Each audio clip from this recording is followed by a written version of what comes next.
Assalamualaikum warahmatullahi wabarakatuh. Alhamdulillahilladzi hadana lihadza wa ma kunna linahtadiya laula an hadanallah. Ashhadu an la ilaha illallah wahdahu la syarikalah wa ashhadu anna Muhammadan abduhu wa rasuluh. Ya ayyuhalladzina amanu taqullaha haqqa tuqatih wa la tamutunna illa wa antum muslimun. Allahumma salli wa sallim wa barik ala Muhammad wa ala alihi wa ashabihi wa man tabi'ahum bi ihsanin ila yaumiddin. Masyarul muslimin, bapak-bapak, ibu-ibu, jamaah salat subuh Masjid Nurul Huda, ya semoga kita semua senantiasa dirahmati, dicintai, dikasihi dan diridhai oleh Allah Subhanahu wa taala. Alhamdulillah, dengan rahmat, cinta dan kasih sayang serta pertolongan Allah, kita kembali hadir di majelis ini dalam keadaan sehat walafiat untuk melanjutkan kajian kita dalam materi yang sangat penting kita fahami sebagai seorang muslim dari kitab At-Tauhid Al-Muyassar, di mana kita semua sebagai seorang muslim harus memahami dengan baik dan benar berkaitan dengan aqidah Islamiyah, yakni tauhid, mengesahkan Allah Subhanahu wa taala, dan juga mengetahui perkara-perkara yang menyelisihi tauhid, yaitu perkara-perkara yang disebut dengan syirik. Mungkin ada sebagian di antara manusia, di antara kaum muslimin sendiri, menyatakan kenapa kita harus membahas tentang tauhid. Karena tauhid ini memang, atau ilmu yang berkaitan dengan tauhid ini memang langsung atau tidak langsung sering ya berbicara tentang perkara-perkara yang mungkin di antara kita ada yang pernah melakukan hal tersebut, atau bahkan mungkin di antara keluarga, di antara masyarakat kita masih ada yang menjalani dan melakukan hal-hal tersebut. Padahal perkara itu bisa jadi masuk kategori syirik. Nah, oleh karena pentingnya perkara ini, Rasulullah sallallahu alaihi wa ala alihi wasallam ketika diutus oleh Allah kurang lebih 13 tahun di Makkah berdakwah, mengajari umat manusia, khususnya orang-orang yang beriman, Rasulullah sallallahu alaihi wasallam senantiasa mengajarkan tauhid dan memperingatkan dari bahaya syirik. Kita mempelajari tentang kesyirikan, kekafiran, kebid'ahan, kemaksiatan. Bukan kita hendak mencela, merendahkan dan menghina orang-orang yang mungkin masih terjatuh dalam perkara tersebut. Bukan. Ini harus difahami. Jangan sampai ada anggapan begitu.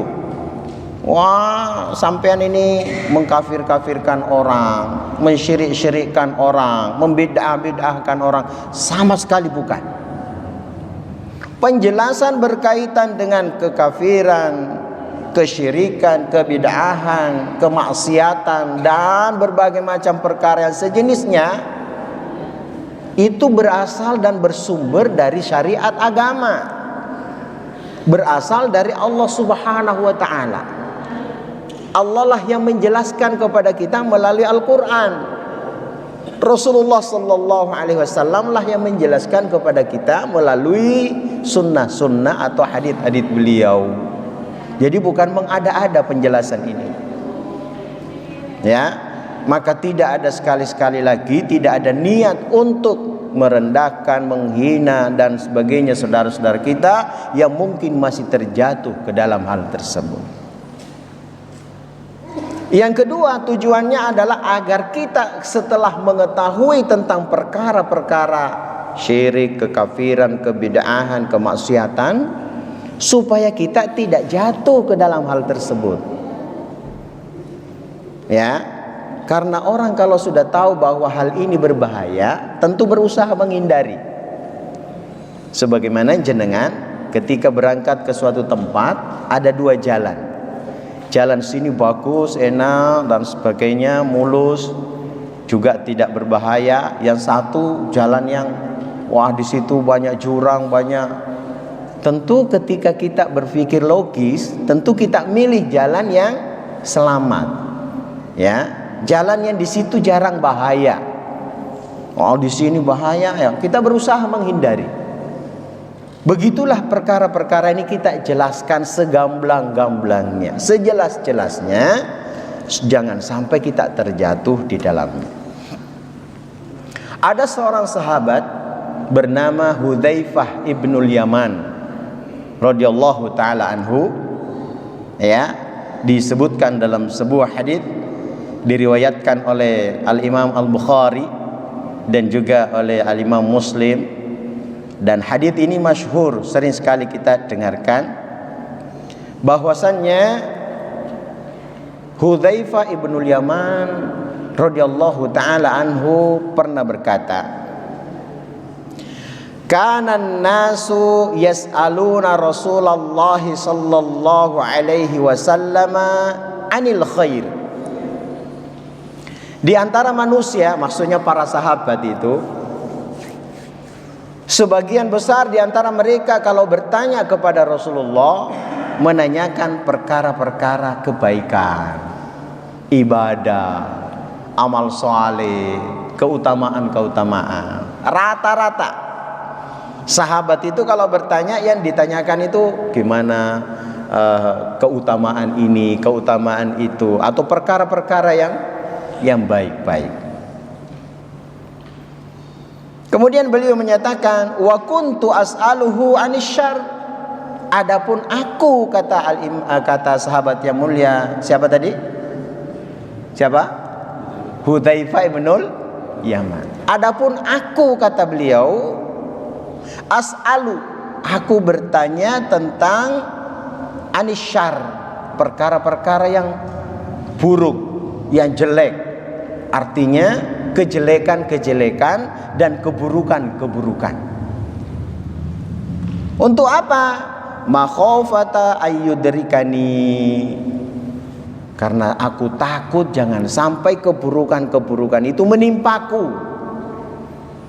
Ya, jangan sampai hal-hal yang buruk itu justru menimpaku karena saya tidak tahu. Itulah kenapa saudara-saudara yang dirahmati oleh Allah Subhanahu wa taala, kita pun penting dan perlu untuk memahami perkara-perkara yang bisa menyebabkan kita ya jatuh kepada keburukan dan mendapatkan kemurkaan dari Allah Subhanahu wa taala. Contohnya apa? Ya kekufuran, ya kesyirikan, kemudian kebid'ahan, kemunafikan, dan perbuatan-perbuatan maksiat dan sebagainya. Ya, bukan kita ingin melakukannya, justru supaya kita tidak terjatuh ke dalamnya. Baik, Bapak Ibu sekalian, kita kembali ke kitab atau At-Tauhid Al-Muyassar. Pertemuan yang lalu kita telah sampai ke pembagian atau macam-macam syirik. Macam-macam syirik, anwa'u syirkil akbari, macam-macam syirik akbar. Ya, kita sudah membahas beberapa poin di macam-macam syirik akbar. Halaman berapa Pak di situ? Berapa? 12. Ya, macam-macam syirik akbar. Saya ingin mengulang sedikit berkaitan dengan hal ini. Anwa'u syirkil akbar, macam-macam syirik besar. Kita sudah belajar tentang perbedaan antara syirik besar dan syirik kecil. Nah, kita sudah lewati penjelasan tentang itu, dan itu penting sekali karena berkaitan dengan posisi, ya, posisi seseorang ketika terjatuh kepada syirik. Ini syirik besar apa syirik kecil? Ya.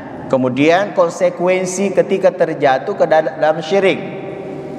Ya, apakah ketika seseorang terjatuh ke dalam syirik besar misalnya, maka dia keluar dari Islam, kemudian kekal di dalam neraka, tidak diampuni dosanya kalau dia mati dalam keadaan melakukan perbuatan syirik akbar, syirik besar. Ya, kemudian halal darah dan hartanya, itu syirik akbar. Adapun syirik kecil, selain dari itu tadi, dia tidak kekal di dalam neraka, dia tidak keluar dari Islam, dan tidak halal darah dan hartanya. Baik, saya ulangi, anwa'us syirkil akbar, macam-macam syirik besar. Asyirkul akbaru arba'atu anwa'in. Syirik akbar itu ada 4 macam. Al-awwal, yang pertama, syirkud da'wati, syirik dalam berdoa. Dan ini yang paling banyak terjadi dalam kehidupan kita, Bapak Ibu sekalian. Ya, ini yang terjadi dalam kehidupan kaum muslimin, syirik dalam berdoa. Banyak orang mengatakan, saya yakin bahwa tidak ada Tuhan selain Allah, tidak ada sesembahan yang hak disembah selain Allah. Ya, tetapi dalam prakteknya kadang-kadang dia berdoa kepada selain Allah. Ya, berdoa kepada para wali yang sudah meninggal. Ya. Ustadz, kami tidak minta kepada mereka. Kami hanya menjadikan dia sebagai perantara. Karena mereka ini para wali dekat dengan Allah. Benar enggak anggapan seperti ini? Tidak benar. Karena perintah Allah itu, kita diperintah untuk apa?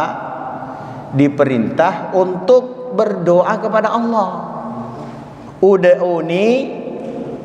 Ud'uni astajib lakum. Berdoalah kalian kepadaku, niscaya aku akan perkenankan doamu. Dalam ayat yang lain Allah berfirman, wa idza sa'alaka ibadi anni fa inni qarib ujibu da'watad da'i idza da'ani. Kalau hambaku bertanya kepadamu wahai Muhammad tentang aku, katakan, aku ini dekat, aku mengabulkan doanya orang-orang yang berdoa kepadaku. Falyastajibu li wal yu'minu bi la'allahum yarshudun, dan seterusnya. Ya. Nah, anggapan seperti tadi itu juga menimpa orang-orang yang pertama-tama melakukan kesyirikan, yaitu umatnya Nabi siapa? Nabi Nuh. Betul. Jadi umatnya Nabi Nuh yang pertama-tama melakukan kesyirikan, anggapannya begitu, supaya orang-orang saleh tadi yang sudah meninggal itu bisa menjadi perantara dalam meminta berdoa kepada Allah supaya dikabulkan doanya. Ya, dan ini tidak benar, saudara-saudaraku yang rahmati oleh Allah Subhanahu wa taala. Maka dalam ayat Al-Qur'an di sana disebutkan suatu ayat, yaitu surat Al-Ankabut ayat 65. Allah Subhanahu wa taala berfirman, fa idza raqibu fil fulki, maka ketika atau apabila mereka itu naik pada sebuah kapal, da'awullaha mukhlishina lahuddin, maka mereka berdoa kepada Allah dengan ikhlas, mengikhlaskan doanya, ketaatannya kepada Allah Subhanahu wa taala. Kenapa? Karena ketika naik kendaraan berupa kapal di tengah lautan, itu kan mereka khawatir Jangan-jangan ada badai, kemudian kapal ini misalnya terkena badai terus karam, tenggelam. Kan mereka khawatir. Maka ketika mereka berada di atas kapal, mereka mengikhlaskan doanya hanya kepada Allah. Ya. Falamma najjahum ilal barri, akan tetapi ketika mereka ini diselamatkan sehingga selamat sampai di daratan, idahum yusyrikun, tiba-tiba mereka melakukan perbuatan syirik, menyekutukan Allah. Mereka tidak lagi berdoa hanya kepada Allah, tapi mereka berdoa meminta kepada sesembahan-sesembahan mereka. Entah itu patung-patung berhala, entah itu pohon-pohon, entah itu yang lain. Berubah, yang tadinya hanya ikhlas berdoa kepada Allah karena khawatir ketika berada di tengah lautan, setelah diselamatkan oleh Allah sampai di daratan, mereka berubah. Itulah sebabnya di antara para ulama ada yang menyatakan bahwa kesyirikan orang-orang zaman dahulu, maksudnya dalam ayat ini orang-orang jahiliyah, itu masih mendingan, masih lebih ringan daripada kesyirikan orang-orang zaman sekarang. Tuh, kok bisa? Karena kata beliau, syiriknya orang-orang zaman dahulu itu hanya mereka lakukan ketika dalam kondisi lapang, ya seperti disebutkan dalam ayat ini. Tapi dalam kondisi sempit mereka mentauhidkan Allah. Adapun orang-orang yang sekarang, mau itu kondisi lapang, mau itu kondisi sempit, mereka tetap melakukan perbuatan syirik, berdoa kepada selain Allah. Contohnya apa? Ketika mulai terjadi erupsi, gunung berapi mau meletus, mereka bukannya kemudian banyak bertaubat, ya, semakin menambah ibadah kepada Allah, tapi justru mereka misalnya mempersembahkan sesajen di gunung tersebut supaya tidak terjadi gunung meletus. Nah, misalnya ini salah satu contoh. Itu dalam kondisi sempit, kondisi ketakutan, mereka berbuat syirik. Beda dengan orang musyrikin dulu. Kalau orang musyrikin dulu hanya ketika sempit, ketika lapang saja berbuat syirik. Adapun orang sekarang bahkan ketika mereka kondisi lapang, kondisi sempit, ya, dalam kondisi ketakutan, mereka tetap berbuat kesyirikan. La haula wala quwata illa billah. Ini disebutkan dalam ayat tersebut. Ini syirik dalam berdoa. Maka dalam kondisi seperti ini kita harus selalu berusaha untuk kembali kepada Allah dalam segala situasi dan kondisi apapun yang kita hadapi dalam kehidupan ini. Selalu berdoa hanya kepada Allah Subhanahu wa taala. Ya, dengan doa-doa yang ma'thur yang diajarkan oleh Rasulullah sallallahu alaihi wasallam. Atau ketika kita tidak tahu atau belum ngerti, belum hafal doanya, maka kita berdoa sesuai dengan kebutuhan kita, dengan bahasa kita, karena Allah Maha mengerti dan memahami semua bahasa. Itu ya. Jadi jangan sampai kemudian kita terjatuh kepada hal tersebut, yaitu berdoa kepada selain Allah Subhanahu wa taala. Karena itu termasuk syirik besar. Orang yang benar-benar berdoa kepada Allah Subhanahu wa taala meyakini bahwa tidak ada sesuatu apapun yang bisa memberikan manfaat atau mendatangkan madarat kecuali Allah. Tidak ada sesuatu apapun. Sebagus-bagusnya, sekuat-kuatnya, sekuat-kuatnya sesuatu itu tidak bisa memberikan manfaat dan madarat.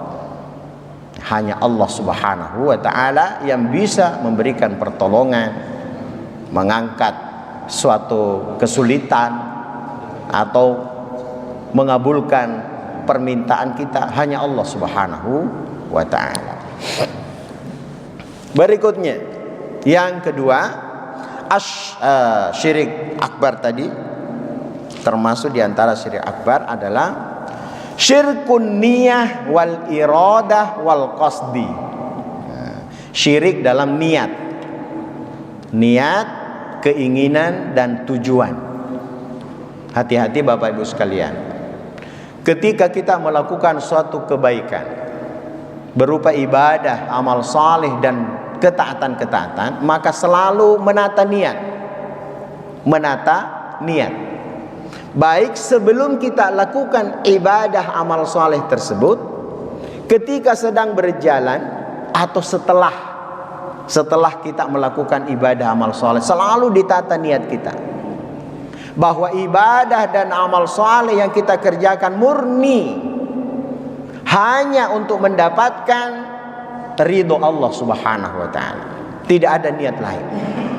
Sebab kalau niatnya salah, walaupun bentuknya ibadah amal saleh, bisa saja kita tidak dapat pahalanya. Kenapa? Niatnya salah. Maka niat itu penting sekali, Pak. Kita sama-sama sholat tadi, berapa shaf? 2-3 shaf. Betapa banyak kita sholat, sama-sama takbiratul ihram, berdiri, ruku, sujud. Tapi pahala yang kita dapat itu beda-beda. Sesuai apa? Sesuai niatnya. Makanya niat itu penting sekali. Sebuah ibadah yang betul-betul kelihatan ibadah, khusyuk dan sebagainya, boleh jadi hanya mendapatkan separuh pahalanya, bahkan tidak ada sama sekali. Kenapa? Niatnya salah. Ya. Ad-dalilu qauluhu ta'ala, dalilnya adalah firman Allah Subhanahu wa taala. Man kana yuridul hayatad dunya, barang siapa yang menghendaki kehidupan dunia, maksudnya tujuannya itu hanya semata-mata dunia, dunia dan dunia. Bahkan dalam beribadah pun yang diniatkan, dituju adalah dunia. Ya. Wazinataha, dan perhiasannya, pernak-perniknya. Nuwaffi ilaihim a'malahum, maka kami akan memberikan kepada mereka balasan pekerjaan mereka sesuai dengan yang diniatkan. Ya boleh jadi ketika kita niatkan dunia, Allah berikan dunia. Allah berikan dunia. Allah berikan kita mungkin ya harta yang banyak, anak-anak keturunan yang banyak, atau usaha yang sukses, naik jabatan dan sebagainya. Bisa jadi seperti itu, karena itu yang dia niatkan. Allah berikan sesuai dengan niatnya. Kemudian nuwaffi ilaihim a'malahum fiha wa hum fiha la yubkhasun. Ya, dan di dunia itu mereka tidak dirugikan. Mereka akan diberikan sesuai dengan apa yang mereka inginkan, apa yang mereka tuju. Akan tetapi, coba perhatikan ayat selanjutnya. Ulaikal ladzina laisa lahum fil akhirah. Akan tetapi bagi mereka tidak akan mendapatkan apa-apa dalam kehidupan akhirat.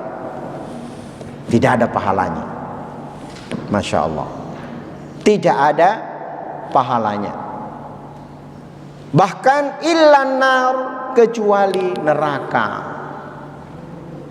Makanya niat itu penting sekali. Jangan sampai kita salah niat. Jangan sampai kita salah niat. Dan ini masih sering terjadi Bapak Ibu sekalian. Di antara kita mungkin ada yang rajin sholat malam. Tujuannya apa? Supaya rezekinya lancar, usahanya lancar.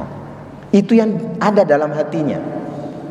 Rajin sholat duha supaya usahanya lancar, supaya rezekinya lancar. Hati-hati Bapak Ibu sekalian. Ibadah tetap ibadah, kita kerjakan dengan niat lillahi ta'ala. Setelah itu berdoa supaya Allah berikan kepada kita kebaikan di dunia akhirat, mendapatkan kemudahan dalam menjalani hidup, dapat rezeki. Tidak apa-apa berdoa, tapi bukan tujuan kita ketika sholat tadi adalah supaya rezeki kita lancar. Bukan. Kita niatkan benar-benar untuk menjalankan perintah-perintah Allah dan syariatnya. Ya. Ibadah dan amal saleh yang kita kerjakan murni karena Allah, murni untuk mendapatkan pahala di sisi Allah, mencari bekal dalam kehidupan akhirat, nanti supaya di dalam kehidupan akhirat itu kita selamat, bisa bahagia, tidak celaka, dan seterusnya. Adapun setelah itu kita berdoa mohon kepada Allah dimudahkan dalam kehidupan dunia, silahkan. Tapi ketika menjalankan ibadah tadi, perbaiki niatnya, luruskan niatnya, berhati-hati. Dan ini sebagaimana ayat ini, ternyata tidak semua ibadah itu dibalasi dengan pahala di sisi Allah. Kenapa? Karena niatnya mungkin tidak sesuai dengan apa yang dikehendaki oleh Allah Subhanahu wa taala. Wa habita ma sana'u fiha, dan hilanglah, lenyaplah di akhirat itu apa-apa yang telah mereka usahakan di dunia berupa ibadah dan amal salih. Wa batilun ma kanu ya'malun, dan sia-sialah apa yang telah mereka amalkan. Jadi ini namanya asyirik atau syirik dalam hal niat, tujuan, dan keinginan. Maka kita selalu berusaha untuk memperbaiki niat dalam setiap aktivitas ibadah dan amal saleh kita. Kemudian ats-tsalitsu, yang ketiga, syirkut ta'ah, syirik dalam ketaatan. Bapak Ibu sekalian, kita semua menyadari bahwa dalam kehidupan ini kita tentu menjalani setiap aktivitas itu ada kalanya kita memang harus mentaati atau menjalankan anjuran perintah orang lain. Itu suatu hal yang lumrah dalam kehidupan ini. Ya, ada pemimpin, kita jalankan anjuran pemimpin tersebut selama tidak hal maksiat. Ya, pemimpin bisa berupa pemimpin dalam hal pemerintahan, kehidupan masyarakat. Pemimpin bisa bermakna pemimpin dalam agama, para ulama. Ya, jadi kita mungkin dalam suatu kondisi ya kita harus mengikuti anjuran, perintah supaya kita taat melakukan apa-apa yang menjadi amanah mereka. Itu suatu hal yang wajar dalam kehidupan. Namun ketika kita mentaati seseorang, ya, baik pemimpin-pemimpin kita dalam kehidupan berbangsa, bernegara, bermasyarakat, atau mentaati pemimpin-pemimpin kita dari kalangan para ulama, ya, maka harus ada kriteria-kriteria yang penting kita pahami. Ya. Karena kalau keliru dan salah, bisa-bisa kita terjatuh kepada kesyirikan. Loh, kok bisa? Kok bisa? Nah, ternyata dalam ayat Al-Qur'an di surat At-Taubah ayat 31, Allah Subhanahu wa taala di sana memperingatkan kepada kita. Ittakhadhu ahbarahum wa ruhbanahum arbaban min dunillah. Mereka orang-orang ahli kitab Yahudi dan Nasara menjadikan rahib-rahib mereka, ya, menjadikan orang alim mereka. Jadi ahbar itu artinya orang-orang alim, orang-orang yang memiliki ilmu di kalangan mereka, ilmu agama di kalangan mereka. Itu namanya ahbar. Ya. Mereka menjadikan orang-orang alim mereka dan rahib-rahib mereka. Rahib itu ahli ibadah. Kerjanya hanya beribadah. Bahkan mereka tidak kawin, tidak menikah, tidak bekerja, karena mereka hanya fokus ibadah saja. Bahkan tempatnya itu biasanya di biara-biara. Ya, ini namanya rahib. Ya. Arbaba min dunillah, mereka jadikan sebagai rob-rob, Tuhan-Tuhan, sesembahan-sesembahan selain Allah. Ya.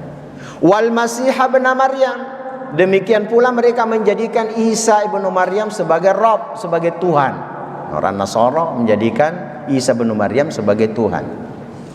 Wa ma umiru illa liya'budu ilaha wahida Padahal mereka itu tidaklah diperintahkan oleh Allah Subhanahu wa taala kecuali menyembah satu Rabb, satu Tuhan, satu ilah, yaitu Allah Subhanahu wa taala. Ya. Jadi dalam ajaran agama yang diturunkan kepada mereka, baik yang ada di dalam Taurat ataupun Injil zaman itu, kepada Nabi Musa, kepada Nabi Isa, perintahnya satu, sama dengan kita orang Islam. Tidak menyembah, tidak beribadah kepada satu Tuhan kecuali Allah Subhanahu wa taala. Namun dalam kenyataan perjalanan kehidupan mereka, ada penyimpangan, terjadi penyelewengan. Kenapa terjadi penyelewengan? Ternyata penyebabnya adalah ahbaruhum wa ruhbanahum, orang-orang alim mereka dan rahib-rahib mereka. Terjadinya penyimpangan kenapa? Ternyata orang-orang alim mereka dan rahib-rahib mereka itu membuat aturan-aturan, membuat aturan-aturan, syariat-syariat yang tidak ada di dalam kitab mereka, yang tidak diperintahkan oleh Allah, sehingga boleh jadi mereka mengharamkan sesuatu yang dihalalkan oleh Allah, atau sebaliknya menghalalkan sesuatu yang diharamkan oleh Allah, dan pengikut-pengikutnya, umatnya begitu saja, taat begitu saja, mengikuti begitu saja. Inilah penyelewengan yang terjadi, dan ternyata inilah yang disebut dengan syirik dalam ketaatan. Ya, menyekutukan Allah lantaran mentaati pemimpin-pemimpin mereka, pemuka-pemuka mereka, tokoh-tokoh mereka. Pertanyaannya, terjadi enggak hal ini dalam Islam? Terjadi. Terjadi. Ya, terjadi. Yang kita saksikan. Kita tidak merendahkan, kita sama sekali bukan merendahkan, menghina atau apa para kiai, para ulama, para habib. Kita bukan merendahkan mereka. Akan tetapi kita tidak boleh kemudian mentaati mereka dalam perkara yang menyelisihi syariat Allah, menyelisihi sunnah Rasulullah. Allah memerintahkan begini, dia berkata seperti ini, kita ikuti dia, kita tinggalkan syariat Allah. Rasulullah memerintahkan begini, sementara dia mengatakan seperti ini, kita ikuti dia, kita tinggalkan sunnah Rasulullah. Itulah yang disebut dengan syirik dalam ketaatan. Maka dalam penjelasan ayat ini, wa tafsiruha alladzi la iskala fiha, tafsir dari ayat ini tidak ada keraguan, kesamaran lagi bahwa ta'atil ulama'i wal ubbadi fil ma'siyati, yaitu mentaati para ulama dan para ahli ibadah dalam perkara durhaka kepada Allah. Ya, mendurhakai Allah Subhanahu wa taala. La du'auhum iyyahum, bukan berarti mentaati mereka itu berdoa dan beribadah kepadanya, bukan sujud kepadanya, bukan minta doa kepadanya, bukan. Tetapi mentaati dalam perkara mendurhakai Allah. Ya, itulah sebabnya kama fassaraha an-nabiyyus sallallahu alaihi wasallam, sebagaimana ditafsirkan oleh nabi kita Muhammad sallallahu alaihi wasallam li Adi bin Hatim, ketika datang seorang sahabat bernama Adi bin Hatim radhiyallahu taala anhu. Adi bin Hatim dulunya dia adalah Nasrani. Kemudian dia masuk Islam. Ketika turun ayat ini, Adi bin Hatim mengatakan, "Ya Rasulullah, lasna na'buduhum."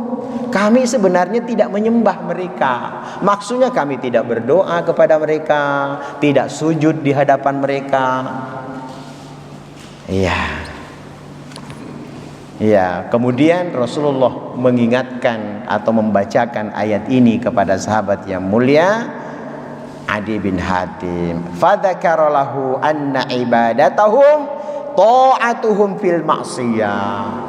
Rasulullah mengingatkan kepada sahabat yang mulia Adi bin Hatim bahwa kesyirikan yang mereka lakukan kepada rahib-rahib dan alim-alim mereka itu adalah karena mentaati dalam perkara maksiat, durhaka kepada Allah Subhanahu wa ta'ala. Maka hati-hati Bapak Ibu sekalian. Kita boleh kagum, kita boleh senang, ya, kita boleh memuliakan para ulama kita, para habaib, orang-orang yang mulia di kalangan kita, boleh, para ustadz, tidak apa-apa. Tapi hati-hati, jangan sampai ucapan-ucapan mereka yang menyelisihi ajaran agama ini kemudian kita ikuti, lalu kita mendurhakai atau meninggalkan perintah dan syariat Allah Subhanahu wa ta'ala. Kita taati ulama untuk apa? Untuk taat kepada Allah. Kita taati ulama untuk apa? Untuk taat kepada Rasulullah sallallahu alaihi wasallam. Kalau apa yang diberikan, diajarkan, diperintahkan oleh para ulama adalah datang dari Allah dan Rasulnya, kita wajib mengikutinya. Tapi kalau yang diajarkan oleh mereka, diperintahkan oleh mereka menyelisihi perintah Allah dan Rasulnya, la ta'ata li makhluqin bi ma'siyatillah. Kita tidak boleh mentaati suatu makhluk, seorang makhluk atau seseorang dalam rangka bermaksiat kepada Allah Subhanahu wa ta'ala. Baik. Yang keempat, ar-rabi'u syirkul mahabbati. Dan ini yang belum mungkin kita bahas pertemuan yang lalu, yaitu syirik dalam kecintaan. Ya, syirik dalam kecintaan. Wad dalilu qaulihi ta'ala, dan dalilnya adalah firman Allah Subhanahu wa ta'ala. Wa minan nasi, dan di antara manusia, may yattakhidhu min dunillahi andada, mereka menjadikan selain Allah ya tandingan-tandingan, sesembahan-sesembahan selain Allah Subhanahu wa ta'ala. Jadi di antara manusia itu ada yang menjadikan selain Allah sebagai sesembahan-sesembahan, tandingan-tandingan selain Allah Subhanahu wa ta'ala. Bagaimana caranya? Yuhibbunahum kahubbillah. Mereka mencintai mereka selain Allah tadi itu sebagaimana cintanya kepada Allah Subhanahu wa ta'ala. Nah, ini perlu penjelasan, Pak. Karena ada orang salah paham. Ya, ada orang yang salah paham. Ustadz, kalau begitu kita tidak boleh dong mencintai istri. Kita tidak boleh dong mencintai anak. Tidak boleh dong mencintai orang tua. Nah, gimana kalau begini? Ya, makanya para ulama ada yang membagi cinta itu dengan beberapa bagian.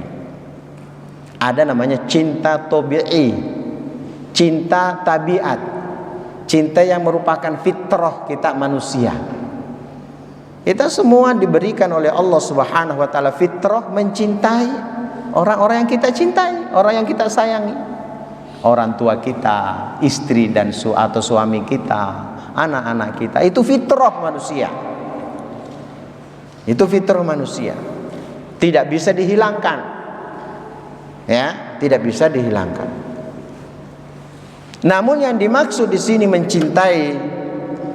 mencintai selain Allah sebagaimana cintanya kepada Allah Subhanahu wa ta'ala adalah dalam perkara ibadah yang dikenal dengan mahabbah ubudiyah, cinta ibadah. Kalau cinta dalam perkara ibadah itu tidak boleh, Pak.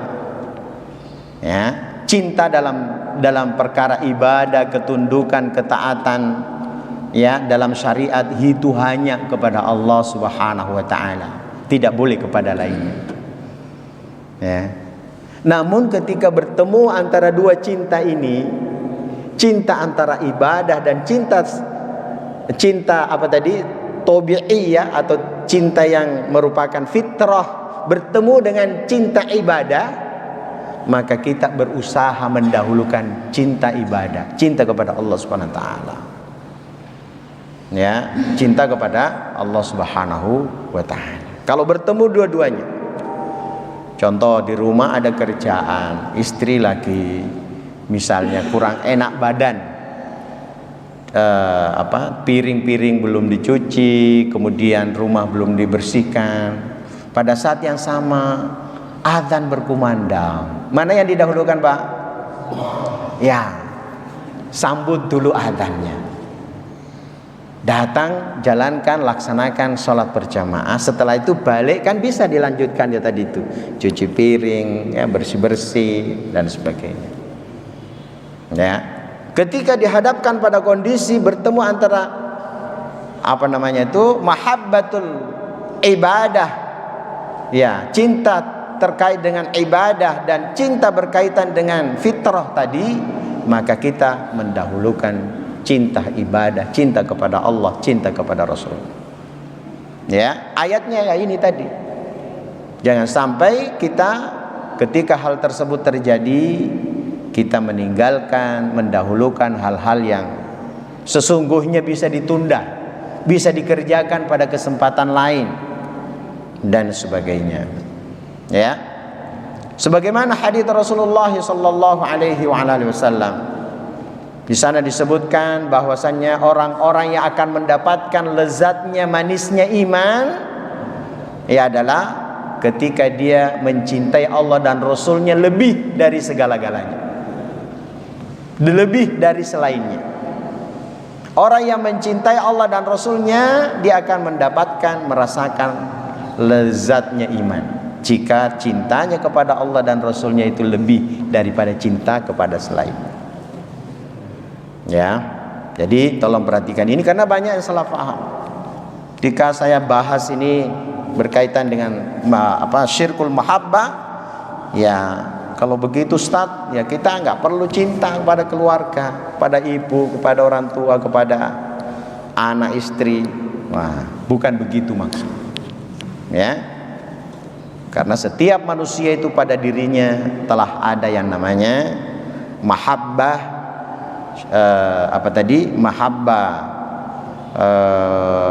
Fitrah, cinta yang memang sudah menjadi fitrah setiap manusia. Baik. Ini berkaitan dengan macam-macam syirik akbar dan kita berusaha supaya kita tidak terjatuh kepada perbuatan syirik ini. Khususnya tadi dalam hal berdoa, ya, dalam hal ketaatan dan juga dalam hal kecintaan, ya. Begitu juga kita jangan sampai terjatuh kepada tujuan, niat dan keinginan yang keliru ketika kita menjalankan ibadah dan amal saleh. Baik, kita masuk ke pembahasan poin atau bab berikutnya. Amthilatun ala syirkil akbari wal asghari. Contoh-contoh syirik akbar dan syirik kecil. Contoh-contoh syirik akbar dan syirik kecil. Amthilatun ala syirkil akbar. Contoh-contoh syirik akbar atau syirik besar. Alif. Syirkun akbari jaliyun. Nah, jadi syirik akbar itu dibagi dua. Pertama namanya syirkun akbari jaliyun, syirik akbar yang jali. Jali itu artinya jelas, nyata. Syirik akbar yang jelas dan nyata. Yang kedua namanya syirkun akbarun khofi, syirik akbar tapi samar-samar, tidak nyata, tapi tetap syirik akbar. Maka syirik akbar itu ada dua macam, yang nyata, yang jelas, dan yang tersembunyi atau yang samar. Yang pertama, asyirkul atau syirkun akbari jaliyun adzibhu li ghairillah. Contohnya adalah menyembelih hewan, menyembelih kurban, tapi bukan untuk Allah Subhanahu wa ta'ala. Ini syirik akbar. Ini syirik akbar. Sebagaimana orang-orang yang menyembelih hewan di pinggir pantai Laut Selatan. Iya benar, benar.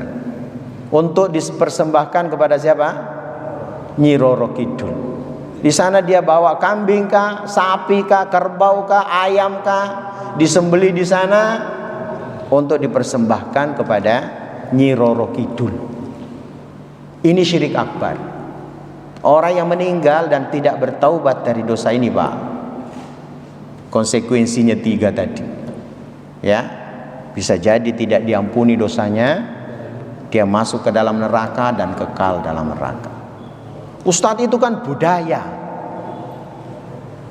itu kan kebudayaan, itu kan peninggalan nenek moyang kita yang harus kita lestarikan. Benar nggak ucapan ini? Tidak benar, Pak. Nggak benar. Ya, budaya itu ada yang sesuai syariat, kita lanjutkan, kita jalankan, kita teruskan. Tapi kalau budaya itu bertentangan dengan syariat, apalagi yang sifatnya perbuatan syirik, yang bisa menghapuskan ibadah amal soleh kita, yang bisa menyebabkan kita kekal dalam neraka, sebaiknya dijauhi sejauh-jauh.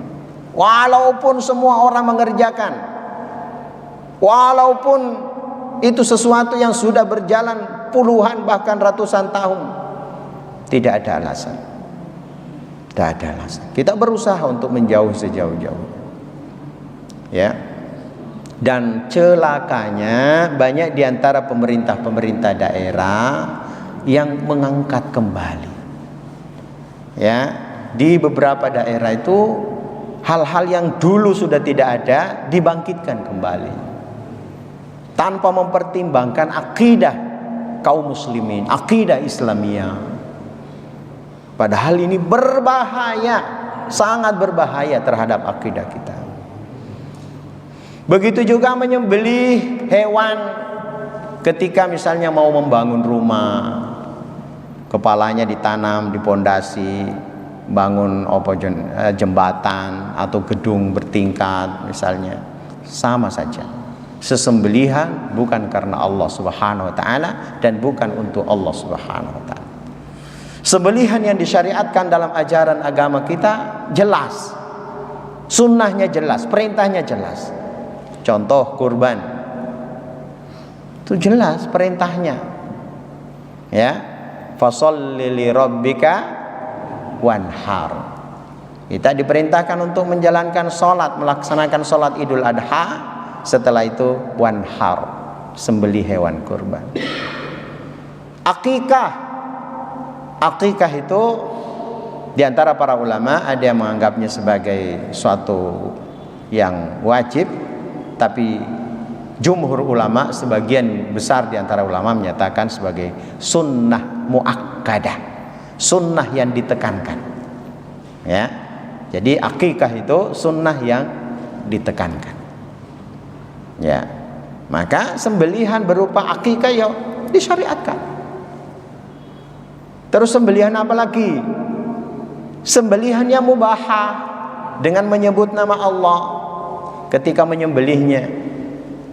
Misalnya pas mau kedatangan tamu, potong ayam, potong kambing atau potong sapi misalnya, mau ngadakan walimatul urus, ya sembelihan yang boleh, mubahah, tidak ditujukan kepada yang tadi itu, sembelihan yang syirik. Ya, oke. Adzibhu li ghairillah, penyembelihan hewan kurban atau hewan selain Allah Subhanahu wa taala, selain dia syariatkan oleh Allah Subhanahu wa taala. Yang kedua, an-nadhru li ghairillah, bernazar. Ya, bernazar yang tidak sesuai dengan perintah Allah Subhanahu wa taala. Ya, bernazar maksiat. Misalnya dia bernazar, kalau anak saya lulus misalnya, saya lulus dari sekolah masuk ke kedokteran misalnya, saya mau ini dan ini, tapi bukan bentuknya ibadah yang disyariatkan. Bukannya pengen puasa, pengen sholat sunnah, pengen sodako, tapi melakukan hal-hal yang tidak disyariatkan. Nah, ini termasuk diantaranya adalah ketika bernadar itu benar-benar diniatkan karena Allah. atau nazar-nazar yang menyelisihi syariat.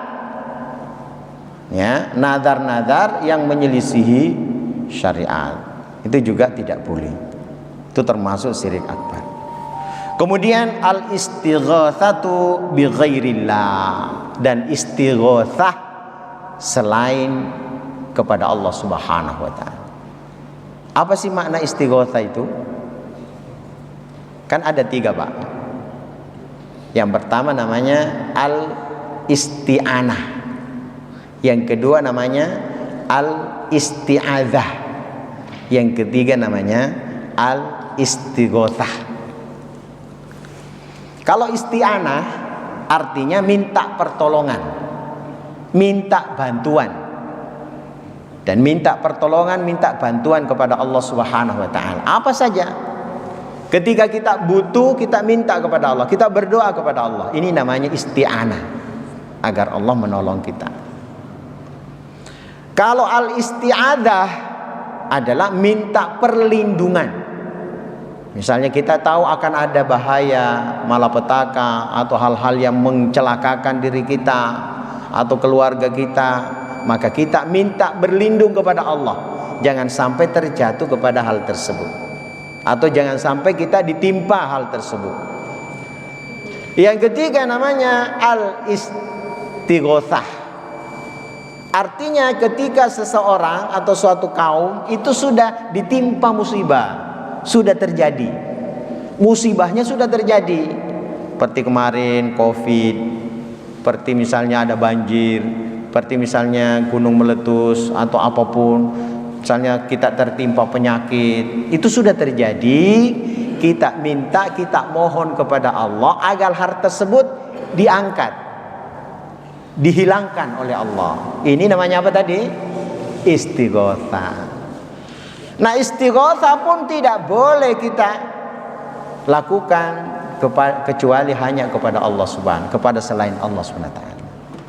Ya, seperti yang terjadi beberapa waktu yang lalu ketika terjadi gunung meletus, ada apa istilahnya ya, penunggu, apa namanya itu, orang yang dianggap sebagai dukunnya itu apa ya, di dukun, apa namanya Pak? Apa? Oh, pawangnya, ya betul. Itu bukan kemudian mereka berdoa kepada Allah, mengumpulkan umat untuk sama-sama melaksanakan sholat, ibadah, bukan. Tapi mereka persembahkan sesajen. Ya, mereka persembahkan sesajen. Nah, ini tidak boleh. Ini termasuk syirik akbar, dan itu bahaya. Ya, oke. Maka kita harus selalu memeriksa ya keyakinan kita, kemudian perbuatan atau amaliyah kita, jangan sampai terjatuh kepada hal tersebut. Kita selesaikan yang kedua, yang syirik besar tadi. Syirkun akbarun khafiyun, syirik akbar tapi tersembunyi, ya, tersembunyi, bukan nampak. Ya, syirik akbar tapi tersembunyi. Mitlu syirkul munafiqina wa riyaihim, seperti syiriknya orang-orang munafik. Ya. Wa mitlu khaufis sirri wa huwa khaufu ghairillahi fima la yaqdiru alaihi illallah. Nah, hati-hati Pak. Ini juga bisa termasuk kategori syirik besar walaupun tidak nampak. Apa itu? Seperti syiriknya orang-orang munafik. Ya, orang munafik itu kan sebenarnya tidak beriman. Ya, orang munafik itu sebenarnya tidak beriman. Mereka beriman itu hanya untuk menyelamatkan diri. Ya, sebenarnya tidak beriman. Dia menyembunyikan kekafirannya dalam hatinya. Dia nampakkan keimanan, dia nampakkan ibadah. Kenapa? Karena punya tujuan-tujuan atau tendensi-tendensi lain. Sebagaimana orang munafik di zaman Rasulullah SAW. Ya, dia tidak ingin dikucilkan, dia tidak ingin ini, sehingga mereka pura-pura masuk Islam. Ternyata dia sembunyikan kekafiran pada dirinya. Ini namanya orang munafik. Dan kemunafikan orang-orang kesyirikan orang-orang munafik itu termasuk syirik besar. Termasuk juga di dalamnya adalah khaufis sirri, rasa takut yang tersembunyi. Rasa takut yang hanya ada di dalam hati kita. Ya. Karena apa rasa takut itu muncul? Rasa takut itu kepada selain Allah. Ya seperti tadi. Takut yang sing bau rekso, kampung itu, negeri itu atau pantai itu ngamuk sehingga terjadi bencana, atau hasil panennya gagal, atau hasil jaring ikannya gagal. Mereka takut. Atau takut melewati suatu tempat karena dianggap angker. Di sana ada yang berkuasa di tempat itu. Hati-hati Pak, bahaya. Pernah enggak jenengan tahu ketika melewati sebuah jembatan atau suatu daerah, kita sering disuruh bunyikan klakson. Tit tit. Ada enggak seperti itu? Ada. Hati-hati Pak. Ya. Kalau itu betul-betul menjadi ketakutan kita, padahal nggak ada sesuatu di situ. Ya, nggak ada. Kalau biasa terjadi kecelakaan, ya mungkin karena jalannya yang kurang baik atau pandangan yang kurang jelas sehingga mudah atau sering terjadi kecelakaan di situ. Apapun yang terjadi dalam kehidupan di dunia ini, Pak, Bu, itu murni semuanya atas kuasa Allah SWT. Ini yang harus diyakini. Ini yang harus diyakini. Maka perkara-perkara yang tidak jelas, yang tidak nampak, hanya berupa takhayyul atau khurafat, ya, kita berusaha menjauhi sejauh-jauh. Ya, kita berusaha menjauhi sejauh-jauh. Ada ustadz saya cerita gini.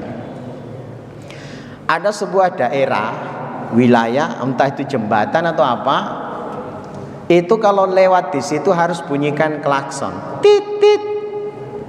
Lewatlah suatu rombongan, ya, yang bawa ini seorang ya istilahnya itu sudah pernah ngaji lah, ngerti agama, yang nyopiri, yang bawa mobil, dia sudah ngerti agama, dia sudah paham agama. Lewatlah di tempat itu, penumpangnya di belakang ngomong, Pak, bunyikan klakson. Dia nggak mau, dia ngerti. Ngapain bunyi klakson? Ini bahaya, nih bisa terjatuh kepada syirik. Mungkin sudah pernah ngaji. Pak, bunyikan klakson. Dia tetap tidak mau. Nah, sehingga penumpangnya di belakang, karena sopirnya nggak mau bunyikan klakson, penumpangnya di belakang, dia buka jendela, keluarin kepalanya, terus ngomong tit tit. Coba lihat itu, rasa takutnya terhadap sesuatu yang tidak jelas, yang tidak nyata. Ya, kita tidak boleh seperti itu. Sekiranya benar bahwa di tempat itu sesuatu yang secara ini pasti terjadi kecelakaan kalau tidak bunyi klakson, berarti semua orang yang lewat situ pasti celaka. Kenyataannya enggak. Ya. Jadi ini hal-hal yang terjadi, Pak, dalam kehidupan kita. Kalau di kampung saya itu ada sebuah jembatan, kebetulan jembatannya cukup panjang. Lewat di situ bawa telur ayam kampung, apalagi kalau bayi yang belum pernah melewati, bayi anak kecil lewat di situ, dia bawa telur ayam kampung, terus dia dilemparkan ke sungai yang ada di jembatan tersebut. Nah, itu ada dalam kehidupan kita. Ya, dan hal-hal tersebut berarti meyakini sesuatu yang memiliki kekuasaan, ya, memiliki kekuatan selain Allah Subhanahu wa ta'ala. Dan ini bisa termasuk perbuatan-perbuatan yang masuk dalam kategori syirik akbar. Barokah di dunia wal akhirah. Kita berdoa kepada Allah, semoga Allah berikan pada kita ilmu yang manfaat dan jauhkan kita dari ilmu yang tidak bermanfaat. A'udzubillahi minasyaitonirrajim. Bismillahirrahmanirrahim. Allahumma sholli wa sallim wa barik ala Muhammad wa ala alihi wa ashabihi wa man tabi'ahum bi ihsanin ila yaumiddin. Allahumma inna nas'aluka ilman nafi'a wa rizqan thayyiba wa amalan mutaqabbala. Allahumma inna na'udzubika min ilmin la yanfa' wa min qalbin la yakhsha wa min nafsin la tashba' wa min da'watin la yustajabu laha. Allahumma arinal haqqa haqqa warzuqna ittiba'ah wa arinal batila batila warzuqna ijtinabah. Allahumma inna nas'aluka tsabata fil amr wal azimata 'ala rushd wa nas'aluka syukra ni'mataka wa husna ibadatik wa nas'aluka qalban saliman wa lisanan sadiqa wa nas'aluka min khairin ma ta'lam wa nastaghfiruka lima ta'lam wa na'udzubika min syarri ma ta'lam innaka anta 'allamul ghuyub. Rabbana atina fid dunya hasanah wa fil akhirati hasanah wa qina adzabannar walhamdulillahi rabbil alamin. Subhanakallahumma wa bihamdika asyhadu an la ilaha illa anta astaghfiruka wa atubu ilaik. Wassalamu alaikum warahmatullahi wabarakatuh.